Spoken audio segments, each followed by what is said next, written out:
Bahujan Samaj party प्रमुख मायावती ने America में कांग्रेस के वरिष्ठ नेता राहुल गांधी के आरक्षण को लेकर दिए गए बयान पर निशाना साधा।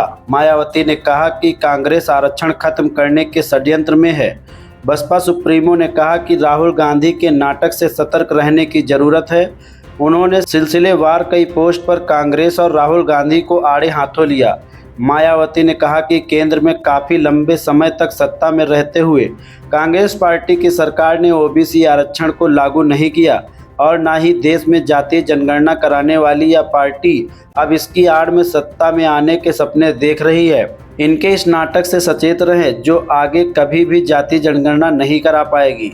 उन्होंने कहा कि अब कांग्रेस पार्टी के सर्वेसर्वा राहुल गांधी के इस नाटक से भी सतर्क रहे, जिसमें उन्होंने विदेश में यह कहा कि भारत जब बेहतर स्थिति में होगा तो हम अनुसूचित जाति, अनुसूचित जनजाति, ओबीसी का आरक्षण खत्म कर देंगे। इससे स्पष्ट है कि कांग्रेस वर्षों से इनके आरक्षण को खत्म करने के षड्यंत्र में लगी है। इन वर्गों के लोग कांग्रेसी नेता राहुल गांधी के दिए इस घातक बयान से सावधान रहें, क्योंकि यह पार्टी केंद्र की सत्ता में आते ही अपने इस बयान की आड़ में इनका आरक्षण जरूर खत्म कर देगी। मायावती ने कहा कि ये लोग संविधान व आरक्षण बचाने का नाटक करने वाली इस पार्टी से जरूर सजग रहें, जबकि सच्चाई में कांग्रेस शुरू से ही आरक्षण विरोधी सोच की रही है। केंद्र में रही इनकी सरकार में जब इसका आरक्षण का कोटा पूरा नहीं किया गया तब इस पार्टी से इसको इंसाफ ना मिलने की वजह से ही बाबा साहब अम्बेडकर ने कानून मंत्री पद से इस्तीफा दे दिया था।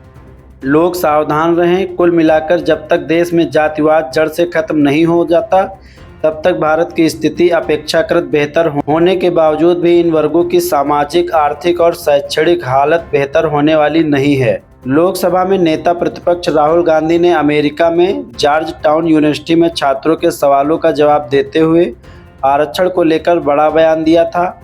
उनसे जब यह पूछा गया कि जाति के आधार पर आरक्षण कब तक जारी रहेगा, इस पर उन्होंने कहा कि कांग्रेस आरक्षण खत्म करने के बारे में तब सोचेगी जब देश में निष्पक्षता होगी। फिलहाल देश में ऐसी स्थितियां नहीं हैं।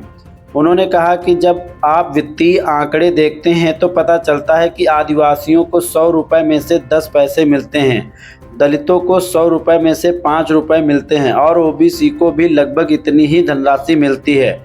लेकिन वास्तविकता यह है कि उन्हें भागीदारी नहीं मिल रही है। समस्या यह है कि देश में 90% लोगों को समान अवसर नहीं मिल रहे हैं। देश के हर एक बिजनेस लीडर की सूची देखें, मुझे आदिवासी दलित का नाम दिखाएं, मुझे ओबीसी का नाम दिखाएं। मुझे लगता है कि शीर्ष 200 में से एक ओबीसी है।